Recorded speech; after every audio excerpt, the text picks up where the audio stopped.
कैसे पड़ा कान्हा जी का नाम लड्डू गोपाल। पौराणिक कथा के अनुसार ब्रजभूमि में भगवान श्री कृष्ण के एक परम भक्त कुम्भनदास थे, जिनका एक पुत्र था रघुनंदन। कुम्भनदास जी श्री कृष्ण की भक्ति में लीन रहता था और उन्हें छोड़कर कहीं नहीं जाते थे। एक बार उन्हें वृंदावन से भागवत करने का न्योता आया। पहले तो कुम्भनदास जी ने उन्हें मना कर दिया, फिर लोगों के बहुत ज़्यादा जोर देने पर वह मान गए। उन्होंने सोचा कि भगवान की सेवा की तैयारी करके जाएंगे और कथा करके वापस लौट आएंगे।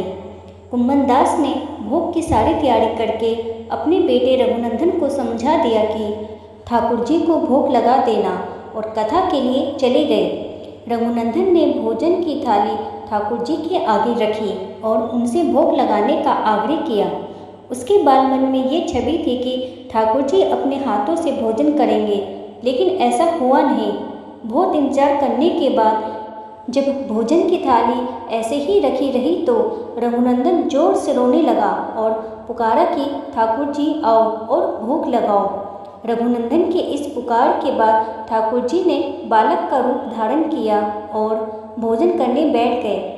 जब कुम्भनदास ने घर आकर रघुनंदन से प्रसाद मांगा तो उसने कह दिया कि ठाकुर जी ने सारा भोजन खा लिया। कुम्भनदास को लगा बच्चे को भूख लगी होगी, वहीं से सारा भोजन खा लिया होगा, लेकिन अब ये रोजाना होने लगा। तब कुम्भनदास जी को शक हुआ तो उन्होंने एक दिन लड्डू बनाकर थाली में रखे और चुप कर देखने लगे कि रघुनंदन क्या करता है।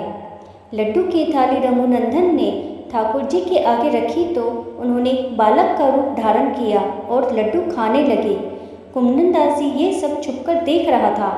जैसे ही ठाकुर जी बालक के रूप में प्रकट हुए, कुम्भनदास भागता हुआ आया और प्रभु के चरणों में गिरकर विनती करने लगे।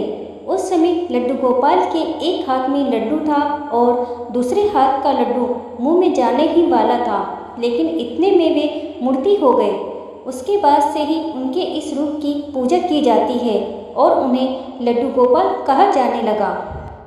दोस्तों, वीडियो पसंद आई है तो मेरे चैनल को लाइक करें, शेयर करें और सब्सक्राइब करें। वीडियो देखने के लिए आपका धन्यवाद।